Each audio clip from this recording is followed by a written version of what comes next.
Hello అండి, వాటి వీడియోలో నాన్ వెజ్కి ఏమాత్రం తీసిపోని వంకాయ మసాలా కర్రీని ప్రెషర్ కుక్కర్లో ఈజీగా ఎలా చేయాలో చూపించబోతున్నాను. ప్రాసెస్ అంతా కూడా చాలా సింపుల్గానే ఉంటుంది. చూసేద్దాం పదండి. ఈ వంకాయ మసాలా కర్రీ ప్రిపేర్ చేసుకోవడం కోసం ముందుగా స్టవ్ ఆన్ చేసుకొని స్టవ్ మీద ప్యాన్ పెట్టుకొని ప్యాన్ హీట్ అయిన తర్వాత ఒక 1 టేబుల్ స్పూన్ వరకు ధనియాలు వేసుకొని అలానే ఒక 2 టేబుల్ స్పూన్ వరకు పల్లీలు వేసుకోవాలి. అలానే ఎండు కొబ్బరి ముక్కలు కూడా వేసుకోవాలండి. 2-3 లవంగాలు అలానే 2-3 యాలకులు కూడా వేసుకొని డ్రై రోస్ట్ అయితే చేసుకోవాలి. మనం ఇక్కడ డ్రై రోస్ట్ చేసేటప్పుడు ఆయిల్ ఏం వాడకూడదండి. ఓన్లీ డ్రై రోస్ట్ చేయండి, ఆయిల్ లేకుండా వేపుకోవాలన్నమాట. ఇలా వేయించేటప్పుడు మనము ఒకటైతే గుర్తుపెట్టుకోవాలి, మంటనైతే లో ఫ్లేమ్లో ఉంచి మాత్రం వేయించాలి. అప్పుడే మనం వేసుకున్న మసాలా దినుసులన్నీ కూడా పర్ఫెక్ట్గా అయితే మనకి ఫ్రై అయిపోతాయి. ఇప్పుడు ఒక మిక్సీ జార్ అయితే తీసుకొని అందులో మనము వేయించుకున్న మసాలా దినుసులన్నీ కూడా ఈ విధంగా అయితే వేసేసుకోవాలి. ఇప్పుడు మసాలా దినుసులన్నీ కూడా వేసేసుకున్నాం కదా.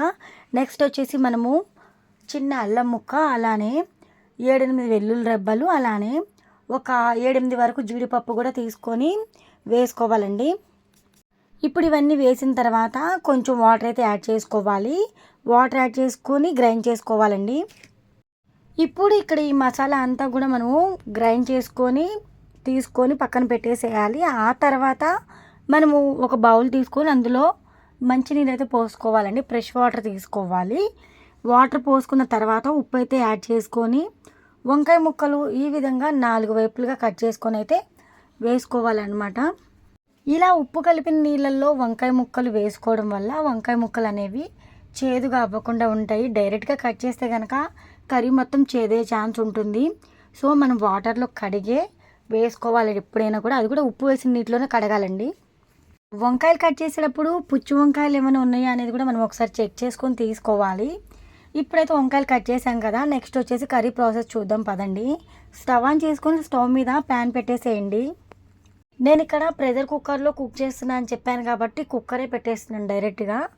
కుక్కర్ గిన్నె పెట్టేసిన తర్వాత మనము ఆయిల్ అయితే యాడ్ చేసుకోవాలండి. ఒక 3 టేబుల్ స్పూన్ ఆయిల్ అయితే యాడ్ చేసుకోవాలి. ఆయిల్ కాస్త వేడైన తర్వాత 1 టేబుల్ స్పూన్ వరకు జీలకర్ర వేసుకోండి. అలానే కరివేపాకు కూడా వేసుకొని 2 ఉల్లిపాయలు తీసుకొని సన్న ముక్కలుగా కట్ చేసుకొని అయితే వేసేసుకోవాలి. ఉల్లిపాయలు వేసుకున్న తర్వాత ఎక్కువసేపు ఫ్రై అవ్వాల్సిన అవసరం లేదండి. ఎందుకంటే తర్వాత మనము విజిల్ పెట్టేసి ఉడికిస్తాం కాబట్టి మొత్తం అంతా కూడా అంటే వంకాయలు కానీ ఏమేమి ఇంగ్రీడియంట్స్ వేస్తున్నాం అవన్నీ కూడా పర్ఫెక్ట్గా కుక్ అయిపోతాయి. ఇప్పుడు ఉప్పు వేసిన నీళ్ళలో కడిగి తీసుకున్న వంకాయ ముక్కలు అయితే వేసుకోవాలండి. చాలా వరకు వంకాయలో స్టఫ్ చేసి కుక్ చేస్తూ ఉంటారు, అలా కూడా చేయొచ్చు. కాకపోతే ఈజీగా అవ్వాలంటే ఈ ప్రాసెస్ అయితే ట్రై చేయండి. మనము ప్రిపేర్ చేసుకున్న మసాలా ఏదైతే ఉందో ఆ మసాలా కూడా ఇందులోకి అయితే యాడ్ చేసుకొని ఈ విధంగా అంతా మిక్స్ అయ్యేలాగా కలుపుకోవాలి. ఆ తర్వాత కొంచెం గ్రేవీ ఉంటే బాగుంటుంది కాబట్టి అలానే టేస్ట్ కూడా బాగుంటుంది కాబట్టి 2 టమాటాలు అయితే వేసుకోవాలి. ఇప్పుడు డైరెక్ట్గా మనము ఏం కుక్ చేయాల్సిన పని లేదు. నెక్స్ట్ వచ్చేసి పసుపు అయితే వేసుకోండి, 1/2 టేబుల్ స్పూన్ వేసుకోండి. అలానే కారం అయితే ఒక 3 టేబుల్ స్పూన్ల కారం వేసుకోండి. ఎక్కువ తినేవాళ్ళు ఎక్కువ వేసుకోండి, తక్కువ తినేవాళ్ళు తక్కువ వేసుకోండి. అలానే కర్రీ మొత్తానికి సరిపడా ఉప్పు కూడా వేసుకొని ఈ విధంగా చక్కగా వంకాయ ముక్కలకి మనం ఏదైతే వేసుకున్నామో ఆ ఇంగ్రీడియంట్స్ అన్నీ కూడా పట్టేలా కలుపుకోవాలి. ఇక్కడ మసాలాలన్నీ మిక్స్ చేసిన తర్వాత మనకి ఇక్కడైతే కర్రీ మనం గమనించినట్లయితే ఈ విధంగా ప్రిపేర్ అవుతుంది. ఇప్పుడు మనము చింతపండు రసం అయితే పోసుకోవాలి. అది కూడా పల్సగా పోసుకోండి, ఎందుకంటే ఇది వెజిటేబుల్ కర్రీ కాబట్టి పల్సగా పోసుకుంటేనే మనకి కొంచెం ఉడికిన తర్వాత గ్రేవీ లాగా ప్రిపేర్ అయిన తర్వాత కూడా టేస్ట్ అనేది బాగుంటుంది. మరి చిక్కగా అయితే కర్రీ మొత్తం పుల్లగా అయ్యే ఛాన్స్ ఉంటుంది. బాగా పుల్లగా ఉంటే తినలేం కాబట్టి పల్సగా అయితే ప్రిపేర్ చేసుకోండి చింతపండు రసాన్ని. ఇక్కడ మీరు గమనిస్తున్నారు కదా, ఇక్కడ నేనైతే గ్లాసున్నర వరకు అయితే చింతపండు రసం అయితే యాడ్ చేశానండి. ఈ విధంగా యాడ్ చేసుకొని ఒకసారి ఇలా కలుపుకోవాలి. ఆ తర్వాత మీకు ఒకసారి చూపిస్తుందని చూడండి, ఈ విధంగా ఉండాలి కన్సిస్టెన్సీ అనేది. ఆ తర్వాత మనము విజిల్ పెట్టేసి 1 విజిల్ అయితే వచ్చేలాగా కుక్ చేయండి. మరి ఒక ఎక్కువ విజిల్స్ అయితే మెత్తగా అయిపోతాయి వంకాయలు.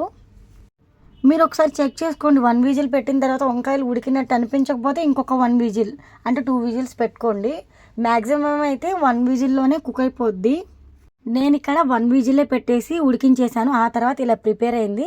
నెక్స్ట్ వచ్చేసి 1/2 టేబుల్ స్పూన్ మసాలా పొడి కూడా యాడ్ చేసుకొని మూత పెట్టేసి మంటనైతే లో ఫ్లేమ్లో పెట్టి ఉంచేసి ఒక 2 లేదా 3 నిమిషాల వరకు అయితే మూత ఓపెన్ చేయకుండా ఉడకనివ్వాలండి. ఇక్కడ మీరు గమనించినట్లయితే కర్రీ నుంచి ఆయిల్ అనేది సపరేట్ అయింది చూసారు కదా. ఇలాంటి టైంలో మనమైతే కొత్తిమీర సన్నగా తరిగైతే వేసుకొని ఇలా కలిపేసేయండి. ఈ వంకాయ మసాలా కర్రీ మీకు రైస్లోకైనా, రోటీస్లోకైనా, పరోటాలోకైనా, బిర్యానీలోకైనా ఎలా తిన్నా కూడా బాగుంటుందండి. ఈ వంకాయ మసాలా కర్రీ ఒక్కొక్కరు ఒక్కొక్క స్టైల్లో ప్రిపేర్ చేస్తారు. నేనైతే ఇలా ప్రిపేర్ చేశాను. ఈ వీడియో మీకు నచ్చినట్లయితే వీడియోకైతే లైక్ ఇవ్వండి. ఇలాంటి మరెన్నో రెసిపీస్ అయితే మామ్స్ కిచెన్ రెసిపీస్ ఛానల్లో అప్లోడ్ చేస్తూ ఉంటాను. ఇంకా మీకు ఎలాంటి రెసిపీస్ కావాలో కామెంట్ సెక్షన్లో కామెంట్ చేయండి. అలా కామెంట్ చేస్తే కూడా దాన్ని బట్టి కూడా నేను ప్రిపేర్ చేస్తానన్నమాట ఆ రెసిపీస్ అన్నీ కూడా. ఇంతేనండి, ఎంతో సులభంగా వంకాయ మసాలా కర్రీ అయితే ప్రిపేర్ అయిపోయినట్టేనండి. ఇక్కడ మనం చూసాం కదా, కాసేపటి తర్వాత ఇంకా చిక్కబడిపోయింది కర్రీ అయితే. ఇలా కనుక చేసుకొని తిన్నారంటే అద్భుతంగా ఉంటుంది ఆ టేస్ట్. ఇంటికి వచ్చిన గెస్ట్లకి చేసి పెట్టారంటే ఇంకా సూపర్గా మెచ్చుకుంటారు మిమ్మల్ని. ఛానల్ని మాత్రం సపోర్ట్ చేయడం మాత్రం మర్చిపోవద్దు, సపోర్ట్ చేయండి.